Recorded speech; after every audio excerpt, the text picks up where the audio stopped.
Good evening, everyone. Am I clearly audible? Yes? Wonderful. Do we have any doubt from the previous class? कल से कोई doubt है हमारे पास? राजेश बोलो बेटा. सर डिफॉल्ट बेल ये fundamental right, but anticipatory bail कोई फंडामेंटल राइट बोल सकते हैं क्या? कौन सा डिफॉल्ट? क्या डिफॉल्ट बेल? हाँ, डिफॉल्ट बेल क्या है? Fundamental right. हाँ, तो एंटीसिपेटरी बेल को भी फंडामेंटल राइट बोल सकते हैं क्या? It can be interpreted as a part of Article 21, लेकिन फंडामेंटल राइट नहीं. अगर फंडामेंटल राइट होगा तो बेटा डिनाई कैसे हो सकता है? डिनाई कैसे हो पाता? तो सर डिफॉल्ट बेल को तो बोलते हैं ना, क्योंकि अभी last year Delhi high court का था जजमेंट था, उसमें पढ़ रहा था कि उसमें ये सब बोल रखा कि default bail can be considered a fundamental right. Can be considered है ना, होता नहीं है fundamental right. It can be considered मतलब ये राइट है कि आप डिमांड कर सकते हो, लेकिन ये फंडामेंटल राइट नहीं होता है. ठीक है, चलिए. Any other doubt we have? No doubt. एक और था जो बताइए. इलेक्शन कमीशन है, वो जो डिलिमिटेशन, एक मिनट, डिलिमिटेशन कमीशन है. हाँ, डिलिमिटेशन कमीशन है. उसमें स्टेट इलेक्शन कमीशन का व्यूज, मतलब एक वो होता है मेंबर, एज ए मेंबर होता है स्टेट इलेक्शन कमिश्नर. तो सर एक्चुअल में जब कॉन्स्टिट्यूशन बना था उस टाइम पे तो स्टेट का इलेक्शन कमीशन था ही नहीं. तो बेटा कॉन्स्टिट्यूशनल है थोड़ी, डिलिमिटेशन के कमीशन तो कॉन्स्टिट्यूशनल है ही नहीं ना. ओके. हाँ, ये तो कॉन्स्टिट्यूशनल ही नहीं है. पार्लियामेंट को पावर दी गई थी, पार्लियामेंट ने बनाया डिलिमिटेशन कमीशन एक्ट. ठीक है. Any other doubt? आज स्ट्रेंथ क्यों कम है बच्चे? कम क्यों आ रहे हैं? आप लोगों को यार दोस्तों का कुछ पता है क्यों नहीं आ रहे हैं? और वीडियो भी आप लोगों ने बंद कर दी चला खोलना, मतलब कैसे? मतलब ऐसा क्यों? सौतेला व्यवहार क्यों कर? मोटिवेशन खत्म हो गया पढ़ाई लिखाई का? हाँ जी, आप लोगों को पता है ना कंडीशंस. वीडियो हम लोगों का अगर हम कर एक्सेप्ट, कोई एक्सेप्शन ना हो, जैसे रोहन है, उनका कैमरा काम नहीं करता है, एक एक्सेप्शन उन्होंने बताई हुई है. अदर्स? ठीक है. And it has been brought to notice to us कि some members are contacting individually other members. आप लोगों को कोई भी communication करना है, either do it within the group, okay, or with the faculty members. Clear? Group के बाहर आप individually do not text anyone, okay, until unless on the group you obtain the permission to text. Is it clear? Okay. Okay. Right. Others, those who can, they can switch on the video. Those who are not well, it's fine. Just take care of your health. चलिए, अब polity हमारी कोशिश रहेगी. Only 2 classes will be left, and उसके बाद हम लोग polity अपनी खत्म कर देंगे. उसके बाद we'll be starting with environment and ecology, current affairs. ठीक है. तो पॉलिटी हम वाइंडिंग अप की तरफ पहुंच चुके हैं. आपको कोई और भी डाउट होगा तो आप पूछ सकते हैं. Is it clear? Very good. जो पॉलिटी के करंट अफेयर्स हैं, एक बात ध्यान रखिएगा, जो बेसिक छोटे छोटे वो तो हम वैसे ही साथ में कवर कर लेते हैं. अभी जो हम कवर करते हैं वो ऐसे है जो आप खुद से नहीं पढ़ेंगे कभी भी. ठीक है. तो कल की भी क्लास थोड़ी सी टफ लगी थी हम लोगों को. ठीक है, something that was new to us. ठीक है, आज की भी क्लास थोड़ी सी टफ रहेगी. नॉट बिकॉज कि वो बहुत बोरिंग है, जस्ट बिकॉज हम लोगों ने पढ़ा नहीं है, एंड उससे क्वेश्चंस जो है जो आएंगे हम वही आइडेंटिफाई कर सकते हैं. क्लियर? क्योंकि पॉलिटी से 90% क्वेश्चंस बहुत डुएबल होते हैं. चलिए, so till this we have discussed. Now we will be discussing the Lokayukta. अब क्या हुआ है कि केरला गवर्नमेंट ने एक ऑर्डिनेंस के through, though the power to make any changes with respect to the Lokayukta, that power is with the legislative assembly, लेकिन Kerala government ने थ्रू एन ऑर्डिनेंस उन्होंने लोकायुक्त में चेंज लाया है. क्या लाया है? दैट अगर लोकायुक्त इन जनरल किसी भी पब्लिक सर्वेंट के against they say that this public servant had been charged for any such crime and this public servant should be removed, तो जनरली वो पब्लिक सर्वेंट को रिमूव कर देते हैं. लेकिन केरला ने ऑर्डिनेंस क्या लाया है कि that the Lokayukta decision will not be binding, the government may act otherwise also. Clear? This was in news that they have brought this amendment that or the ordinance that the government may act otherwise also with respect to the लोकायुक्त's opinion. ठीक है. अब लोकायुक्त होते क्या है? तो लोकपाल एक and Lokayukta ये दो बॉडीज हैं. The Lokpal is at the union level. ठीक है. जो लोकपाल होता है यूनियन लेवल पे होते हैं एंड स्टेट में होते हैं लोकायुक्त. इनका काम क्या होता है? तो they are the anti corruption ombudsman. ठीक है. Lokayukta is at the state and Lokpal is at the union level. ठीक है. इनका काम क्या होता है? To investigate the allegations of corruption and maladministration against the public servant. ठीक है. And they provide the redressal of public grievances. ठीक है. They are providing the redressal of public grievances. Now Lokayukta, as I already told you, they are equivalent of the central government.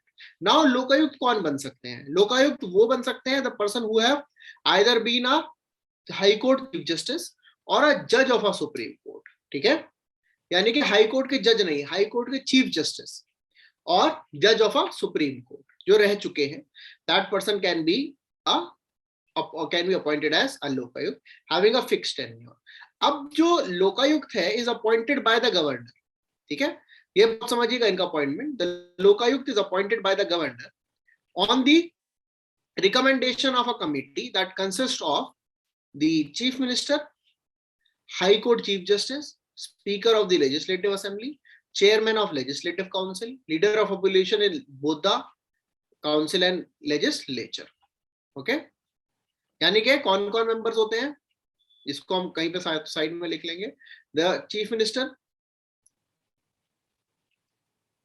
High court के chief justice, speaker of the legislative assembly, chairman of the legislative council and leader of opposition in both the houses. ठीक है. Appointment होता है लेकिन through the governor. Clear? Now understand how the lokayukt is appointed. It is through a committee. Now जो लोकायुक्त एक बार appoint होते हैं they cannot be removed except through a motion introduced by the assembly. मतलब ये security of tenure होता है और उनको रिमूव करने के लिए रेजोल्यूशन पास करना होता है असेंबली में. क्लियर?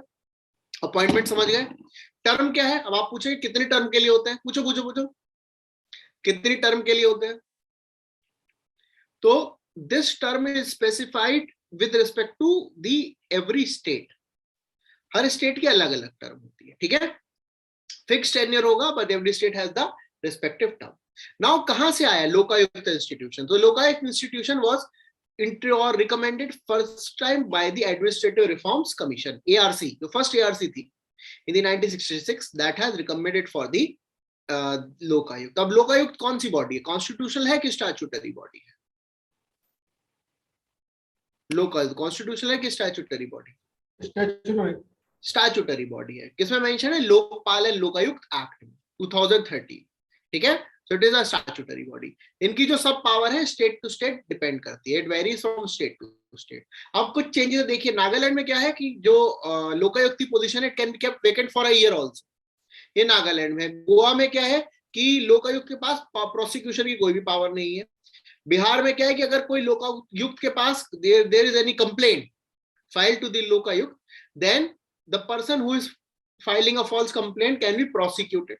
बिहार में ये कंडीशन है. यूपी में टेन्योर इज 8 years एंड ये जो सिलेक्शन कमिटी है उसमें हाई कोर्ट के चीफ जस्टिस को हटा दिया है. So these are the various changes in the Lokayukta. आपको क्या पता होना चाहिए? क्या क्वेश्चन आ सकता है? The selection committee of the Lokayukt can be varied by the state legislature. True or false? The selection committee can be varied, yes, because of the UP. Okay. The Lokayukt may or may not have the power of prosecution. True. The Lokayukt's tenure is fixed by the state government. True. The Lokayukt's the office of the Lokayukt can be kept empty for a particular tenure. True. Clear? And ये जो केरला का है that the recommendation is not binding on the state government. ये सब लोकायुक्त के related news है। समझ में आ गया आया बच्चों? Very good. तो Lokayukta very important, the chances of a question coming from Lokayukt is very very high. Clear?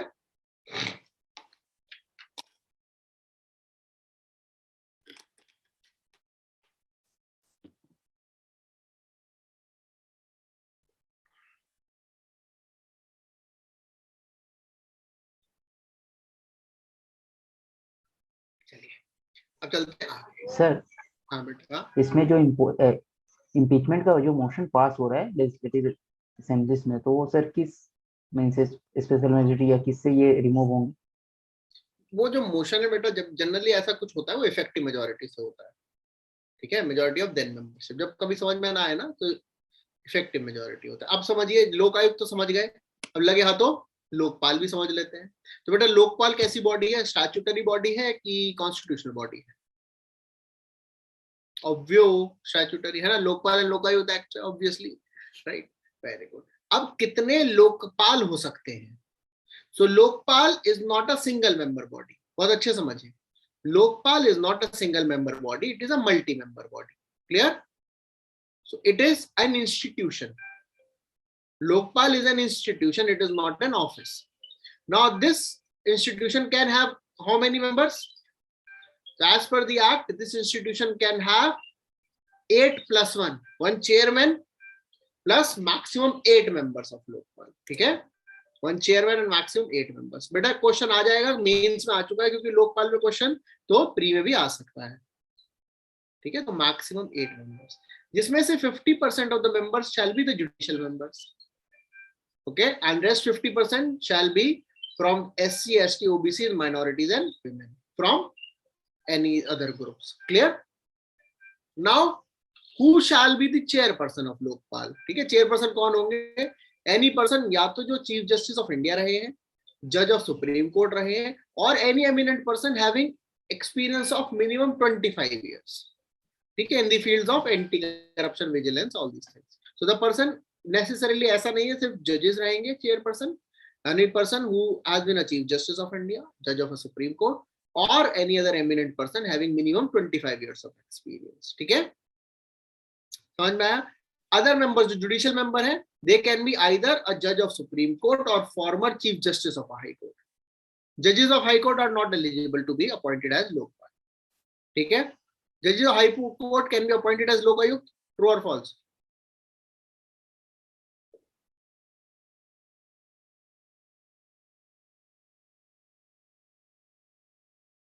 Judges of High Court can be appointed as Lokayukt. True or false? False. False. Chief Justice of High Court, है ना? Very good. और बाकी जो other members हैं ये बता ही दिया, they should be from other communities. Clear?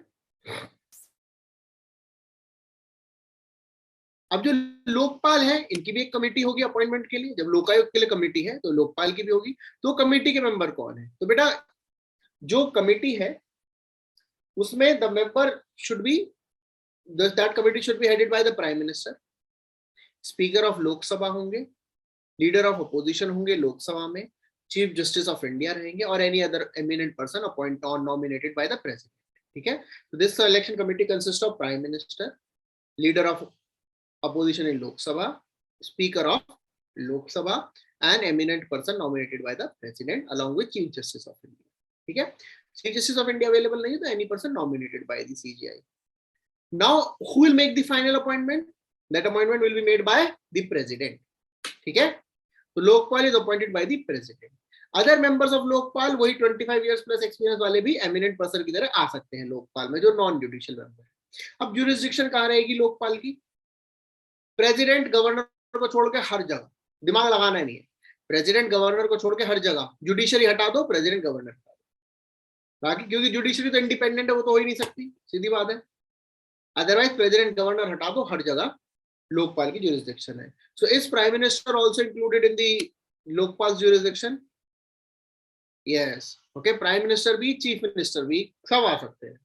ठीक है, लोकायुक्त में चीफ मिनिस्टर आ जाएंगे और यूनियन में प्राइम मिनिस्टर आ जाएगा. ठीक है, क्या इसमें और मेंबर्स आ सकते हैं? कोई भी अगर ऐसी बॉडी जो पार्लियामेंट के एक्ट के थ्रू बनी है, या गवर्नमेंट बॉडी है, या कोई सोसाइटी है जिसमें 10 लाख से ज्यादा फॉरेन कॉन्ट्रीब्यूशन है, and any body which is are acting as a corporation, वो भी लोकपाल के अंदर आ सकती है। Armed forces do not come under the ambit of Lokpal, ये बात ध्यान रखिएगा, आर्म्ड फोर्सेस लोकपाल के अंदर नहीं आती। ठीक है, समझ में आ गया ज्यूरिसडिक्शन लोकपाल की? मेंबर्स 8+1, 50% जुडिशियल मेंबर्स होंगे, चेयरपर्सन है या तो सीजीआई होंगे, या जज ऑफ सुप्रीम कोर्ट होंगे, या फिर कोई एमिनेंट पर्सन है 25 इयर्स ऑफ एक्सपीरियंस। ज्यूरिसडिक्शन हम समझ गए। प्राइम मिनिस्टर की jurisdiction it has to be coming under exception. ये क्या है कि अगर any matter related to the international relations, external relations, internal security, public order, atomic energy और स्पेस, यहां पर लोकपाल की ज्यूरिसडिक्शन नहीं है। ठीक है, प्राइम मिनिस्टर इन सब मैटर्स में can not B question by the Lokpal. अगर कोई भी प्राइम मिनिस्टर के अगेंस्ट केस आता है तो that should be chaired by the complete bench of Lokpal, and it can only be initiated when at least 2/3 of the members agree to that inquiry. ठीक है, ये जो इंक्वायरी है ये इन कैमरा रहेगी, लेकिन अगर ये इंक्वायरी जो है it is not going in the right direction, it means the charges are not sustained, ये कभी भी इसकी जो है कंडीशंस रिवील नहीं हो सकती क्या हो। ठीक है, this is regarding the prime minister. अब ये न्यूज में क्यों है?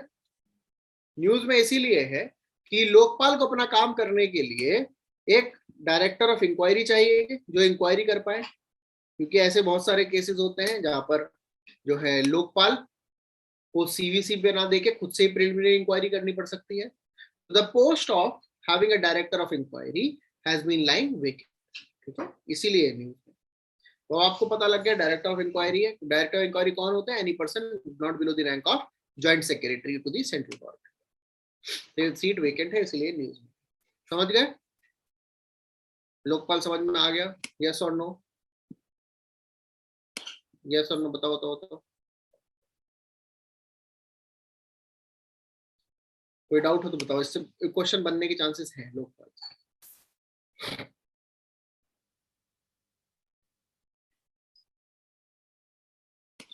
आप लोग इतने नाराज से कोई आंसर नहीं देता, ना खाना बोलता। सर सीजीआई नहीं बेटा, जुडिशरी आती नहीं है लोकपाल के अंदर, सीजीआई तो छोड़ देंगे, जुडिशरी नहीं आती है लोकपाल के अंदर। ठीक है, चलिए अब सीबीआई है तो सुप्रीम कोर्ट ने बोला आपने जनरल कंसेंट वापस ले ली स्टेट से, ये गलत चीज है। तो जनरल कंसेंट क्या होता है? तो बेटा सीबीआई का पर्पस क्या है, कौन सी बॉडी है, क्यों बनी है, पहले ये जानना जरूरी है। सीबीआई के बारे में जानते हैं आप लोग कुछ? बताइए क्या जानते हैं? कौन सी बॉडी है? स्टैट्यूटरी है, कॉन्स्टिट्यूशनल है, एग्जीक्यूटिव है, कौन सी बॉडी है? क्योंकि अभी भी न्यूज में था स्टैट्यूटरी बॉडी। स्टैट्यूटरी बॉडी बेटा कौन से एक्ट के अंदर है? एग्जीक्यूटिव। कौन सा बेटा? एग्जीक्यूटिव है। Sir specially Delhi police act के थ्रू बनी है। Very good. तो सबसे पहले हम बाकी चीजें बाद में जानेंगे, सबसे पहले समझते हैं सीबीआई। ठीक है, तो बेटा CBI is not a statutory body, is an executive body. ठीक है, दिल्ली पुलिस एक्ट, यही तो सीबीआई की यही तो बढ़िया चीज है, CBI is an executive body. ठीक है, which derives its power from the Delhi Special Police Establishment Act। है ये एग्जीक्यूटिव बॉडी, लेकिन ये अपनी जो पावर्स है डिराइव करती है Delhi special police establishment act 1946 से। ये संथानम कमेटी की रिकमेंडेशन पे बनी। This ministry this department functions under the DOPT, department of personal and training. CBI का काम क्या होता है? मेनली सीबीआई का काम होता है एंटी करप्शन या फिर कोई भी वायलेंस से रिलेटेड क्राइम्स को इन्वेस्टिगेट करना। ठीक है, एंटी करप्शन या वायलेंस से रिलेटेड, या फिर कोई भी ऐसा काम जो केस में सीबीआई को इन्वॉल्व किया जाता है। आपने सुना होगा बार बार कहते हैं सीबीआई इंक्वायरी डिमांड की गई है, means any case where the inquiry has been demanded by CBI. ये नोडल पुलिस एजेंसी भी है, that is representing India in the Interpol. ठीक है, सीबीआई हेड होती है डायरेक्टर के थ्रू। डायरेक्टर की जो ज्यूरिसडिक्शन है it is 2 years, right, it is 2 years। But it has now been extended, वो भी हम लोग पढ़ेंगे. ओके, तो सीबीआई के बारे में समझे, संथानम कमेटी से आया है. It is not a statutory body. It is what type of body? Executive body. ठीक है. It derives it's power from the Delhi special police establishment act. Now आप क्या पता है, पुलिस स्टेट सब्जेक्ट है, आप लोग जानते हैं. Policing is a state subject and CBI is a central policing agency. Now, in order to investigate any case in the states, CBI directly जाके पुलिस की तरह एक्ट नहीं कर सकती है. ठीक है. CBI ऐसा नहीं है कि जाके वहां पे पुलिस स्टेशन में आके बैठ जाएगी, हम पुलिस हैं और हमारा काम करें. Until unless the state has not given consent to the CBI, CBI cannot act as a policing agency. उस कंसेंट को बोलते हैं जनरल कंसेंट. ठीक है. जनरल कंसेंट है कि ठीक है, अगर कोई भी ऐसा क्राइम है इस चीज से रिलेटेड, आपके पास हमारी कंसेंट है to act as a policing agency. लेकिन कुछ स्टेट्स, याद रखने का तरीका सिंपल है, जहां पर जो है बीजेपी गवर्नमेंट नहीं है, वो वाले स्टेट: वेस्ट बंगाल, महाराष्ट्र, केरला, पंजाब, राजस्थान, झारखंड, छत्तीसगढ़, मिजोरम. ये सारे स्टेट्स ने अपनी जो है जनरल कंसेंट वापस ले ली. जनरल कंसेंट आप समझ गए क्या होता है, कि अब सीबीआई को स्पेसिफिक कंसेंट की रिक्वायरमेंट होगी कोई भी केस ट्राई करने के लिए with in that state. Okay. States का क्या मानना है, सुप्रीम कोर्ट ने बोला गलत कर रहे हैं आप लोग. ठीक है. एंड स्टेट्स का क्या मानना है कि this agency will be used by the central government to deal with the political vendetta. इसलिए उन्होंने जनरल कंसेंट वापस ले ली. ठीक है. अब जनरल कंसेंट वापस ली है, तो क्या उसमें अब इनके पास, सीबीआई के पास कोई पावर नहीं है? ऐसा नहीं है. अगर कोई पेंडिंग केस है, CBI will have continue to have those powers. दूसरा, अगर हाई कोर्ट ने बोला है कि CBI will be investigating on that matter, then they do not need general consent. In that case they can very simply follow the basic procedure. ठीक है. समझ में आ गया? जनरल कंसेंट क्वेश्चन आ सकता है, general consent related to what? It is related to CBI. Okay. दूसरा आ सकता है, without general consent CBI can not investigate any matter in the state. True और फॉल्स?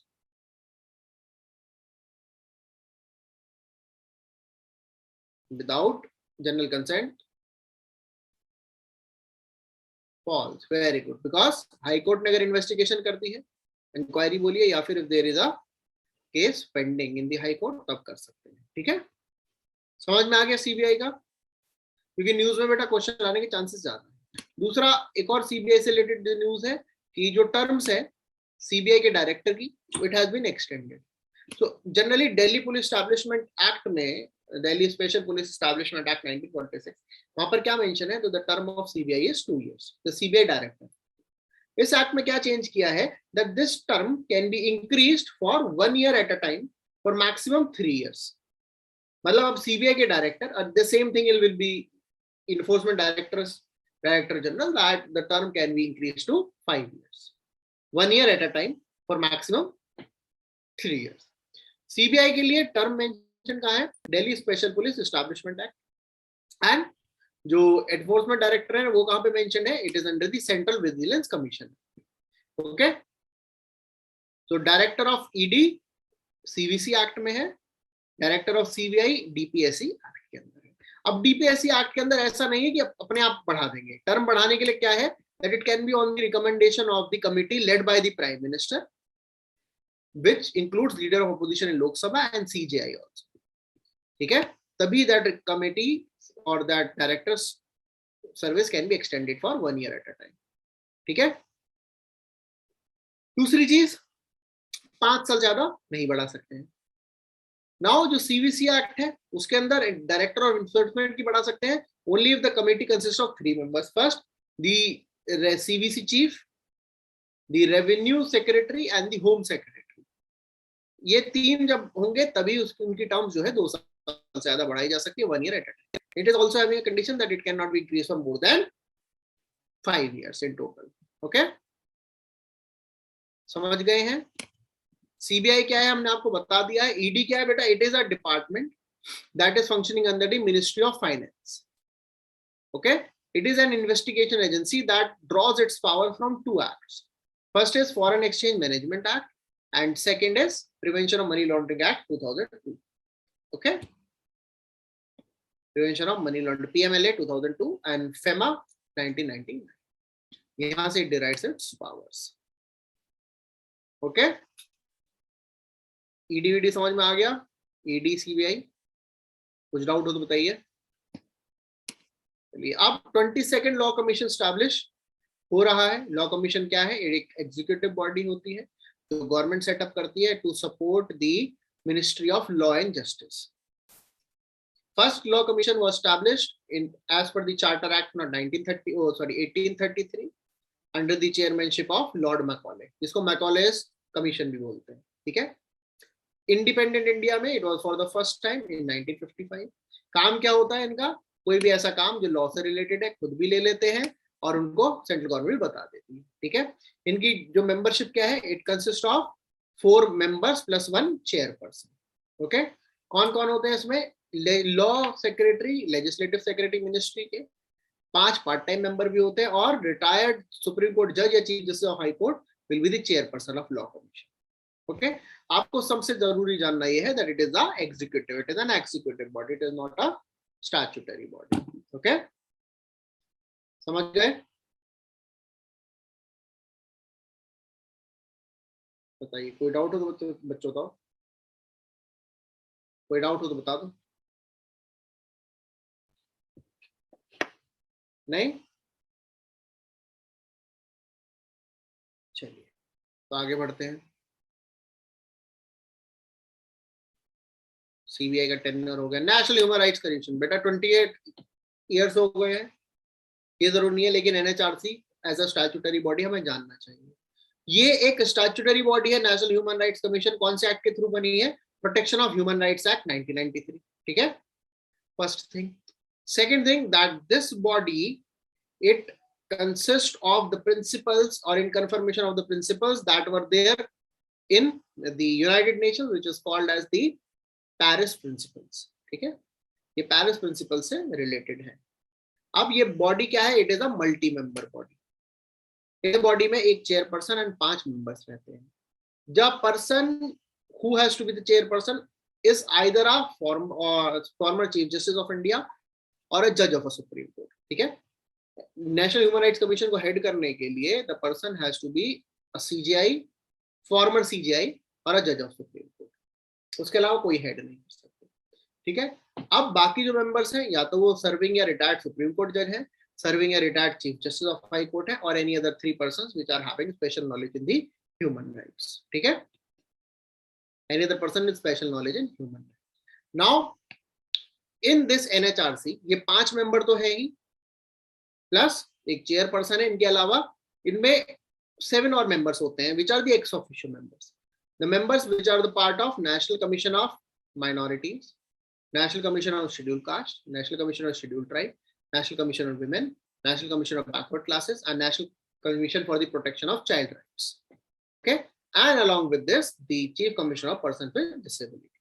ठीक है, ये तो इनकी कंपोजिशन है।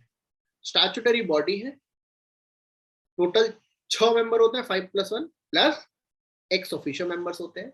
कैसे अपॉइंट होते हैं मेंबर्स? तो मेंबर्स हैं, they are appointed through a collegium that consist of 6 members. ठीक है, प्राइम प्रेसिडेंट अपॉइंट करते हैं on the recommendation of a collegium that consist of 6 members.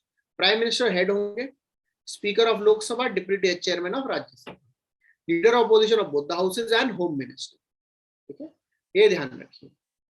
इनमें जो 6 है, कौन है? प्राइम मिनिस्टर, दोनों हाउसेज के leader opposition, speaker, deputy chairman and the home minister. Okay, समझ में आया? ये 6 मेंबर्स होते हैं, they will be appointed by the president. Term क्या है इनकी? 5 years और 70 होती है, लेकिन अब क्या है? 3 years और 70। Okay, 3 years and 70 years। यहां तक समझ में आ गया?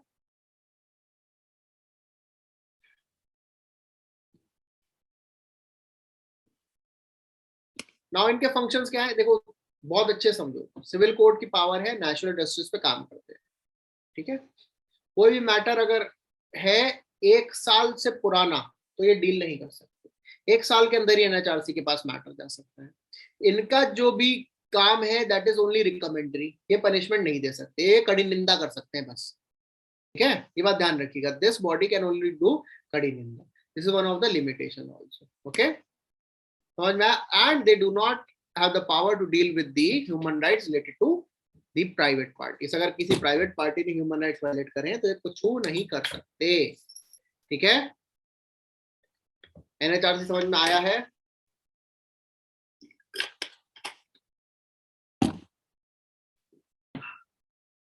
चलिए, अब प्राइम मिनिस्टर का इकोनॉमिक एडवाइजरी काउंसिल दोबारा से बना है, किसकी लीडरशिप में? विवेक देबरॉय जो है, डॉक्टर विवेक देबरॉय, उनकी लीडरशिप में बन रहा है। क्या काम होता है? प्राइम मिनिस्टर को बताना कि कैसे कैसे इकोनॉमी में काम, ठीक है, एग्जीक्यूटिव बॉडी है ये, कोई भी कॉन्स्टिट्यूशनल स्टैट्यूटरी स्टेटस नहीं, इनको प्राइम मिनिस्टर को बताना है कि देखिए आपको कैसे कैसे पेट्रोल के रेट बढ़ाने, ठीक है, इनका काम कि पेट्रोल के रेट कैसे कैसे बढ़ने चाहिए, है ना। कितने, इस बार 12वीं बार बढ़ा है, 12 दिन में 10वीं बार बढ़ा है,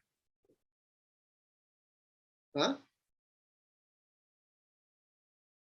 तो अच्छा, हम लोग क्लास पेट्रोल से नहीं चलती है तो ना हम लोग फीस भी पड़ जाती है ना, अच्छी बात है। चलिए, तो it is setup for the recommendation to the prime minister, economic advisory council. इनका क्या काम होता है? प्राइम मिनिस्टर बोले वो काम करना होता है, या फिर खुद से भी कुछ भी इकोनॉमी से रिलेटेड डील कर सकते हैं। नोडल बॉडी होती है इसकी नीति आयोग, एक बार रीडिंग लगा लीजिएगा, इंपॉर्टेंट नहीं है ज्यादा। चलिए, अब दिल्ली हाई कोर्ट ने बोला है कि भैया भर दीजिए नेशनल कमीशन ऑफ माइनॉरिटीज वाली वैकेंसीज। क्या चाह रहे हो आप? इतनी सारी वैकेंसीज खाली पड़ी है, तो इसका मतलब हमें नेशनल कमीशन ऑफ माइनॉरिटीज के बारे में पढ़ना पड़ेगा। अब नेशनल कमीशन ऑफ माइनॉरिटीज बेटा स्टैट्यूटरी बॉडी, कॉन्स्टिट्यूशनल बॉडी है?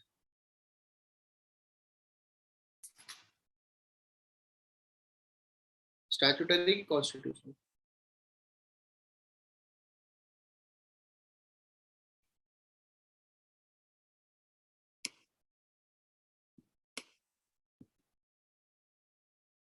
स्टैट्यूटरी।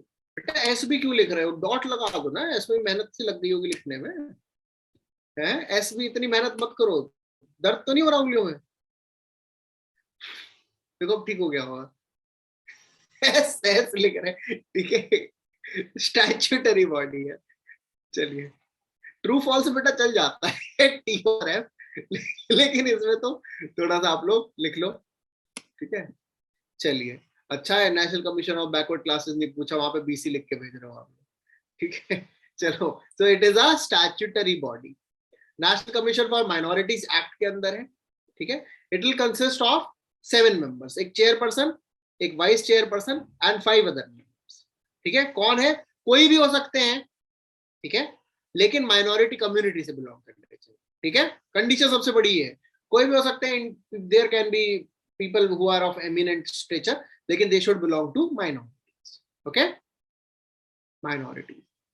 चेयरपर्सन, वाइस चेयरपर्सन किसी भी ग्रुप से हो सकता है, लेकिन generally they can also be, और they are generally coming from the minority. इनका काम क्या होता है? माइनॉरिटी रिलेटेड कोई भी प्रॉब्लम हो रही है उसको आइडेंटिफाई करना, कोई भी लॉज आ रहे हैं उसको आइडेंटिफाई करना, रिसर्च कंडक्ट करना, माइनॉरिटी से रिलेटेड कोई भी इश्यूज है। आपके लिए जानना सबसे ज्यादा जरूरी क्या है? It is a statutory body, okay, समझ गए? Very good. Now RTI act, Rajasthan state commission ने बोला है कि अगर आपने आरटीआई के अंदर अच्छे से काम नहीं किया तो आपके ऊपर पेनल्टीज लगेंगी, ठीक है। तो राजस्थान ने, जो राजस्थान के पीआईओज हैं, राजस्थान पब्लिक अथॉरिटीज के, उनको बोला अगर आपने अच्छे से काम नहीं किया तो there will be penalties against you. तो आरटीआई होता क्या है बेटा? आरटीआई एक लीगल राइट है अंडर द आरटीआई एक्ट 2005।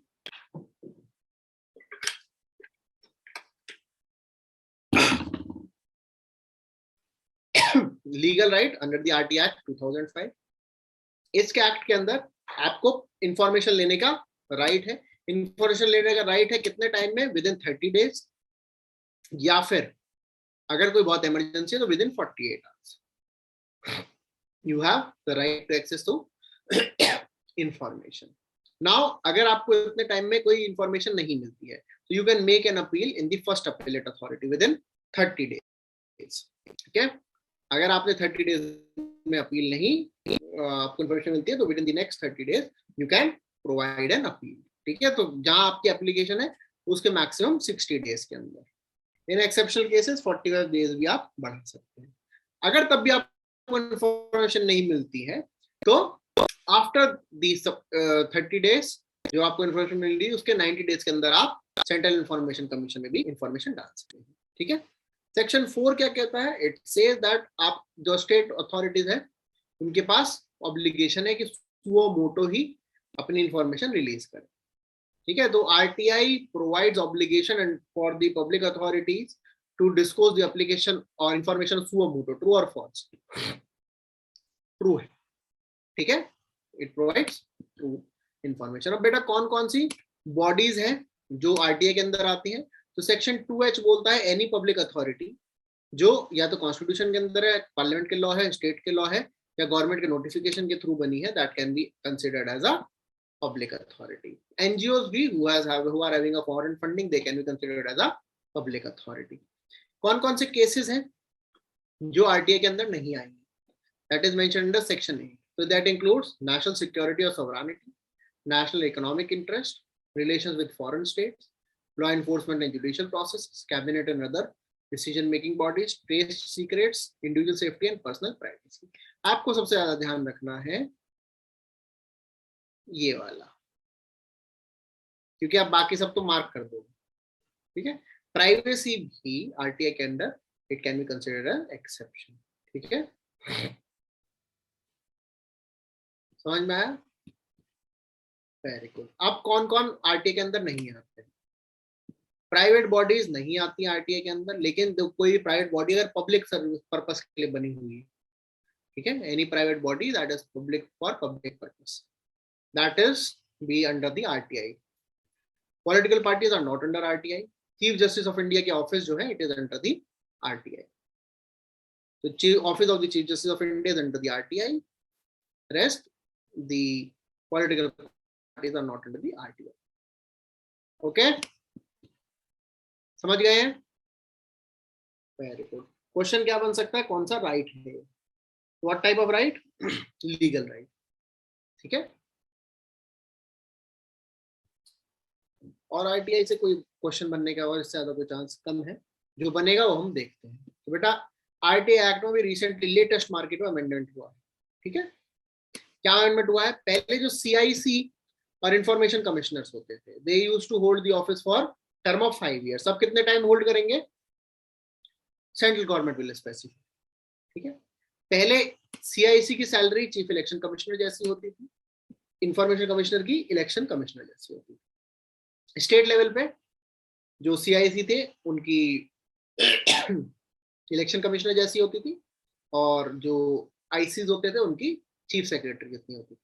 अब क्या है? Central government will specify. पहले क्या होता था? अगर ये the person who have been prior getting और who have been getting pension priorly, वो उनकी सैलरी में से कट जाती पेंशन। ठीक है। उतनी कम मिलती थी। लेकिन क्या है? अभी प्रोविजन हटाई दिया क्योंकि the central government will specify. Clear? तो जो सैलरी है, टर्म है, the central government will specify for the RTI और द इलेक्शन कमीशन। ओके, ये समझ में आ गया?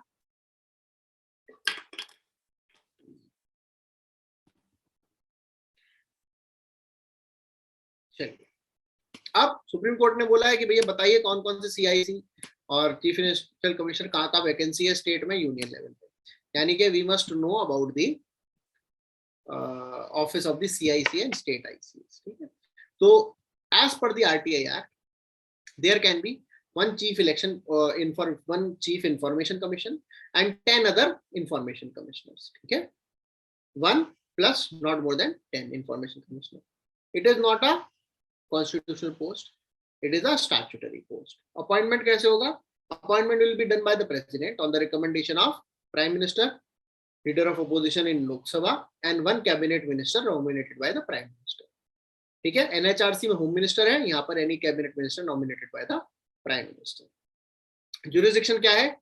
जहां जहां आरटीआई है वहां पे इनकी ज्यूरिसडिक्शन है। इनकी टर्म कितनी है? They will hold office till they attain the age of 65 years। ठीक है। Till the age of 65 years they are not eligible for reappointment. Clear? इनका काम क्या होता है? वही कोई भी अगर information related right to information कोई अपील आती है तो उसको आइडेंटिफाई करना, सुओ मोटो केस लेके उसको डील करना, ठीक है। इनके पास power of a civil court रहती है।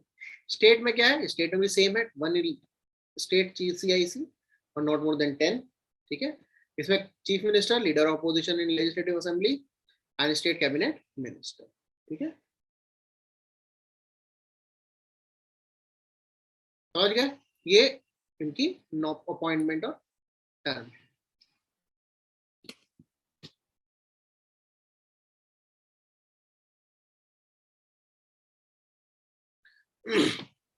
अभी तक कोई डाउट हो तो बताइए, यस और नो। सर हाँ बेटा। सर आरटीआई में जुडिशियल प्रोसेस को एग्जाम्प्ट किया गया है, तो फिर सीजीआई के ऑफिस को क्यों उसमें बेटा रखा वो गया? Administrative office of the CJI, not in the judicial capacity, लेकिन एडमिनिस्ट्रेटिव ऑफिस, जिससे कि सुप्रीम कोर्ट में किस किस का अपॉइंटमेंट हो रहा है, कैसे हो रहा है, क्यों हो रहा है, ठीक है। इसीलिए it is under the RTI, the office of the chief justice. Chief justice of India नहीं है, office of the chief justice of India, यानी कि दे फॉर द एडमिनिस्ट्रेटिव पर्पसेस, ठीक है। अब आधार एक्ट पे एक रिव्यू पिटीशन डाली थी, सुप्रीम कोर्ट ने मना कर दिया, नहीं आधार जैसा चल रहा है सही, ठीक है। तो इसके लिए हमें जानना हो आधार क्या है। तो बेटा आधार एक 12 डिजिट नंबर है, it is not a proof of residence, it is done under the UIDAI, statutory authority है जो डील करती है विद रिस्पेक्ट टू आधार। क्या क्या डेटा कलेक्ट करते हैं, 4, name, age, gender, address, virtual ID रहता है, बायोमेट्रिक्स रहते हैं ऑफ एन इंडिविजुअल, ठीक है। अब आधार जो है it is mandatory for income tax purposes. जो आधार है 6 महीने तक स्टोर हो सकता है, पहले it could be stored for 4 years, अब मिनिमम स्टोरेज पीरियड जो है 6 months हो गया है। Aadhaar can not be made mandatory for the bank account और मोबाइल कनेक्शंस, एंड जो नेशनल डेटा है उसमें जो है फिर भी नेशनल सिक्योरिटी के लिए भी the data can not be shared, okay.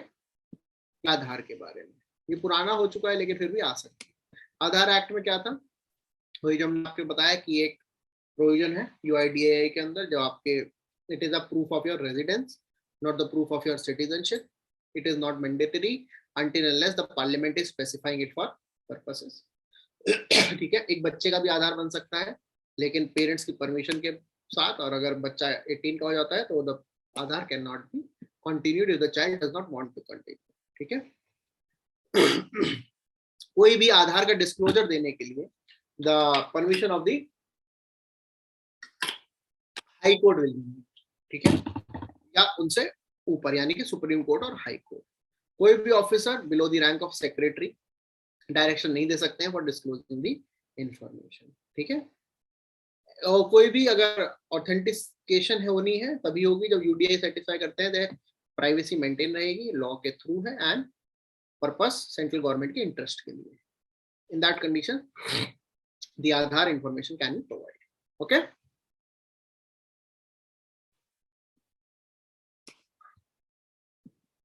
Content, regulatory powers of information. देखिए सिंपल सी बात है, अभी एक रिसेंटली न्यूज है, मीडिया वन जो है मलयालम चैनल है उसका लाइसेंस कैंसिल हो गया था, न्यूज में आप लोगों ने पढ़ा होगा।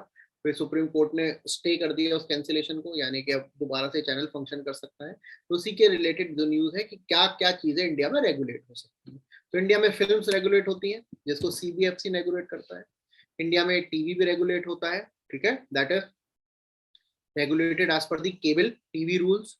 इंडिया में OTT प्लेटफॉर्म भी रेगुलेट होता है under the internet guidelines and digital media ethics, ठीक है। अब OTT प्लेटफॉर्म भी रेगुलेट होता है।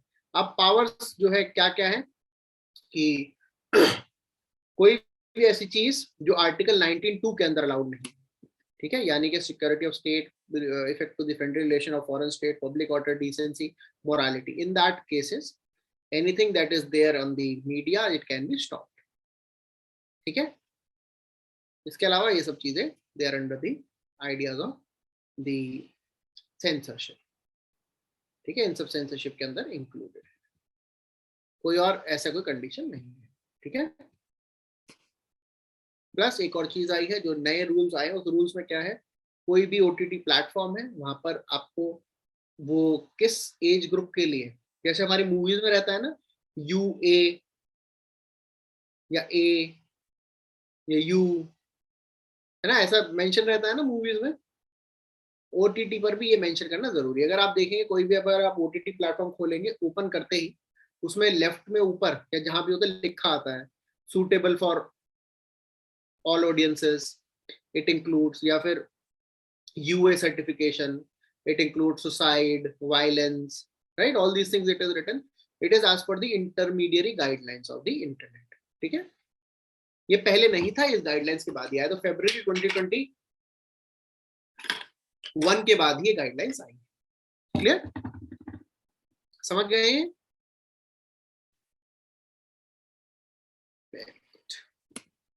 अब जो है सेंट्रल गवर्नमेंट ने गाइडलाइंस निकाली है regarding the central media accreditation guidelines. देखिए, there are certain journalist who are accredited by the state. ठीक है, सर्टेन जर्नलिस्ट और certain press person who are accredited by the state.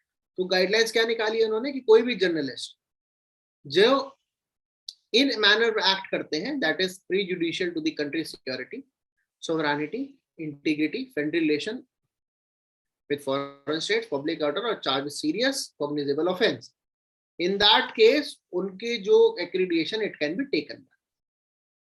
जो मीडिया पर्सन है वो कहीं भी जो है सोशल मीडिया या किसी और फॉर्म में वो अपने accredited to government India नहीं लिख सकते। they may be accredited but they cannot write it anywhere। ठीक है, they may get the accreditation but they cannot use that accreditation anywhere। दूसरा, ये जो accreditation it only for journalist who are functioning in Delhi and NCR region, all over India नहीं है। कौन सी category होते हैं? Any journalist who have minimum 5 years of professional experience as a full time journalist और कैमरा पर्सन और 15 years of experience as a freelancer, और any person who is a veteran journalist with over 30 years of experience and who are 65 years of age, they are eligible for accreditation as a journalist। ठीक है, ये कौन कौन से journalist के हैं? वो वाले journalist which are writing in any newspaper which have a daily circulation of 10,000 और which have at least 100 subscribers. Okay, rules apply for the foreign organisations also. Digital news platform से जो एसोसिएटेड है वो वाले हो सकते हैं जिनका मिनिमम 10 लाख यूनिक व्यूअरशिप है पर मंथ की, they can also be accredited. जो फॉरेन न्यूज मीडिया में है they can not be accredited. ठीक है, they can not be accredited, specially those who are only freelance. अगर फुल टाइम है तो they can be accredited, freelance नहीं हो सकते। एक्रीडिएशन करता कौन है? तो it is a body under the press information bureau that composed of 25 members, ये एक्रीडिएट करती है। ओके, तो सेंट्रल मीडिया एक्रीडिएशन कमिटी ये सब एक्रीडिएशन प्रोवाइड करती है।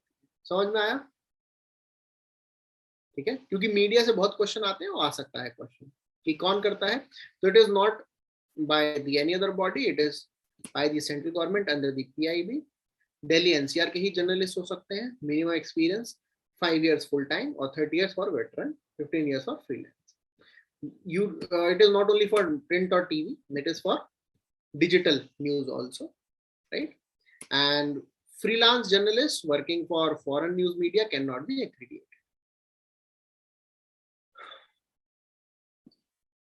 Now there was a summit of national e-governance, ठीक है, national conference of e-governance was held।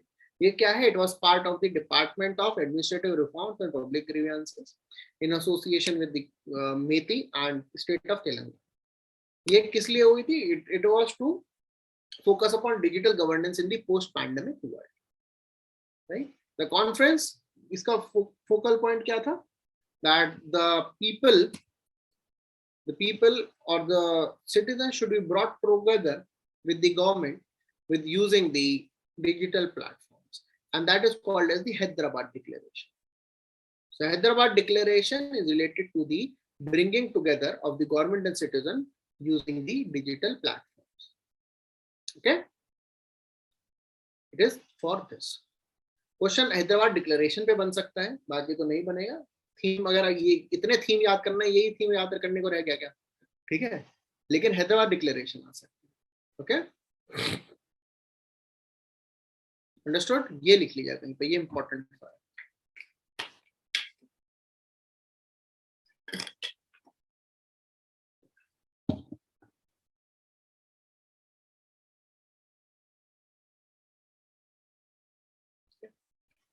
अब बेटा नई रेटिंग आई है BAR के, broadcast audience research council. News में देखा होगा ना, हर न्यूज चैनल कह रहा है हम है नंबर 1 देश के न्यूज चैनल। अब न्यूज चैनल हम है नंबर 1, सारे न्यूज चैनल नंबर 1, ठीक है। ये तो आपको पता होगा, आया था न्यूज में आजकल कि सब न्यूज वाले नंबर 1 कहने। तो बेटा कौन सा कैसे चैनल नंबर 1 बनता है? It is through the broadcast audience research council. BARC एक बॉडी है, it was set up in 2010, जिसने अपना फंक्शनिंग जो है TRP आइडेंटिफाई करने की 2015 में स्टार्ट करी थी। ये क्या करते हैं? TRP फाइंड करते हैं, that is target rating point. TRP बेटा सब घर का नहीं होता है, कुछ एक हाउस होल्ड सेलेक्ट करते हैं, उस हाउस होल्ड में ये लगाते हैं आपके बारोमीटर। उस बारोमीटर में किसी भी घर में कोई भी TV, if that channel is running for more than 1 minute, that person will be counted as a viewership, okay. So it is not for every household, it is only for identified household, 44,000 household country में identify करते हैं, and it is done by the broadcast audience research council, that is BARC। BARC का कार्य यही होता है, TRP, that is target rating point identify करना, और इसी के बेसिस पे सारे लोग फर्स्ट आ जाते हैं, ठीक, सारे चैनल नंबर 1 हो जाते हैं। अब एक इंटीग्रिटी पैक्ट होता है। इंटीग्रिटी पैक्ट किस चीज से रिलेटेड होता है? Integrity pact is related to what? सुना है इसके बारे में? नहीं? तो बेटा आप और हम एक डील करें, और हम एक वो करेंगे, जैसे आप गवर्नमेंट के हो, हम प्राइवेट है, हमने आपने एक टेंडर रिलीज किया, हमने टेंडर लिया, तो हम दोनों ने एक पैक्ट किया कि ना तो आप करप्शन करोगे ना हम करप्शन करेंगे, दैट इज इंटीग्रिटी, ठीक है। तो दोनों के बीच में एक पैक्ट होता है कि हम दोनों करप्शन नहीं करेंगे while having that पैक्ट। ये इम्प्लीमेंटेशन कौन अश्योर करता है? अश्योर करते हैं इंडिपेंडेंट एक्सटर्नल मॉनिटर्स, IEM। ये IEM मॉनिटर करते हैं कि भाई इंटीग्रिटी पैक्ट फॉलो हो रहा है या नहीं हो रहा है। तो कौन होते हैं IEM? Any person who had been additional secretary to government of India, कोई chairperson cum managing director of PSC, any person who had been having the rank equivalent to the additional secretary, CMDs or CEOs of public sector bank, or any person in armed forces having the equivalent rank. That person can be identified as independent external monitors. वो क्या identify करेंगे? Integrity pact. तो पहले क्या होता था, हर किसी को IM नहीं बनाते थे, बस only those who were from the government bodies, ठीक है। रिटायर्ड आर्मी पर्सनल भी कंसिडर होते थे, उसके अलावा PSUs और जो बैंक्स है उनको नहीं कंसिडर करते थे। इनका टेन्योर होता है 3 साल, ठीक है। It is working under the CVC, central vigilance commission के अंदर काम करते हैं, ठीक है। अब CVC स्टैट्यूटरी बॉडी है, it is as per the recommendation of the Santhanam committee. ये जो बॉडी है it is not controlled by any ministry or department, ठीक है, and it is directly responsible to the parliament. बहुत ध्यान से समझिए, CVC is not part of any ministry or department, it is directly representing to the parliament, and this body submits its report directly to the president, okay, understood? This is about the CVC.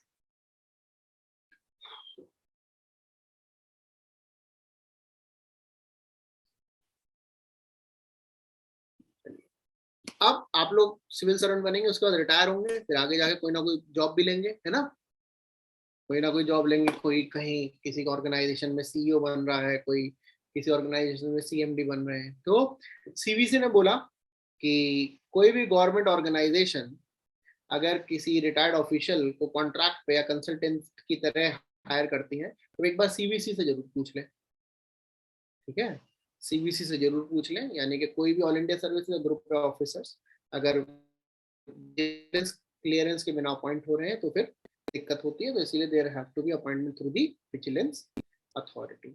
अब कितने time है कि अगर कोई person एक department में है तो उस डिपार्टमेंट से इंफॉर्मेशन मिल जाएगी। अगर कोई पर्सन मोर देन 1 डिपार्टमेंट में काम करा है इन्होंने, तो 10 साल में जहां जहां काम किया है रिटायरमेंट से पहले, वहां सबसे there has to be a no objection certificate to be obtained. अगर कोई रिप्लाई नहीं आता है, ठीक है, विद इन 15 डेज, तो दोबारा इंफॉर्मेशन देनी है। अगर फिर भी 21 दिन में रिप्लाई नहीं आता तो मान के चलते हैं क्लियरेंस मिल गई, ठीक है। और अगर बाद में कोई दिक्कत आती है, जो पुराने एम्प्लॉयर है उनकी टेंशन है कि आपने क्लियरेंस क्यों, ये इसीलिए जिससे कि कभी कोई टेंटेड एम्प्लॉय होते हैं उनको दोबारा कहीं और आप एम्प्लॉय करते हैं और उसके बाद दोबारा दिक्कत हो जाए, इससे बचने के लिए, ठीक है। It is the norm for retired officials, it is the part of CVC. Clear?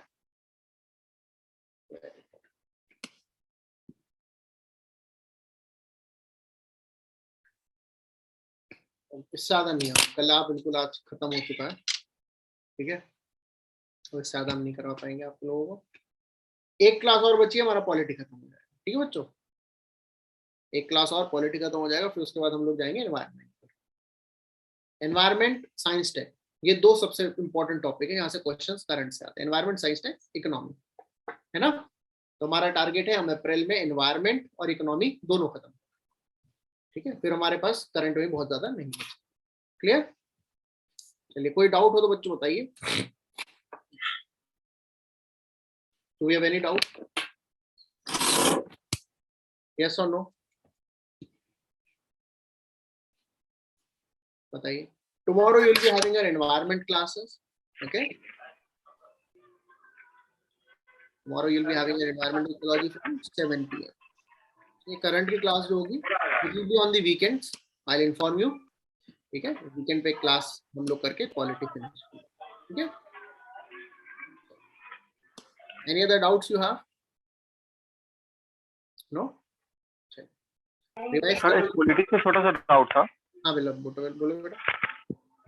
Sir अगर मान लेते हैं कि प्राइम मिनिस्टर अपने नॉमिनी को अपॉइंट नहीं करते हैं, और तो वैसे कंडीशन में पूरे काउंसिल ऑफ मिनिस्टर को डिजाइन देना पड़ेगा, और फिर जो नया बनेगा काउंसिल सारे शपथ लेंगे फिर से दोबारा। हाँ, प्राइम मिनिस्टर का रेजिग्नेशन मतलब सारे गए एक साथ, ठीक। चलिए, will continue. Sir, sir, I have a question, sir. What is accreditation certificate required for? Which certificate? Accreditation, like in media. The accreditation certificate, it is increasing the value to our journalist. It is not required for, it is just an achievement. For example, on Instagram, you get that blue tick, right? Blue tick, you understand, in the Instagram, on Twitter? Yeah, yes, sir. It is just a recognition. So accreditation is a recognition of a journalist who have experience of this much years. So it is It's not really required, yeah. Sorry? It's not really required, but no, it is not required. It is just for making their profile strong, that they are giving authentic news. Like we have accredited journalists like Sudhir Chaudhary, Arnab Goswami, Rajesh Sharma. We all have these accredited journalists that are giving the authentic information, right? So yes, they sir. are accredited. Okay. Okay. Okay. Any other doubt we have? No? Very good. We will continue tomorrow. Means not tomorrow. Tomorrow you will be continuing with environment. Thank you.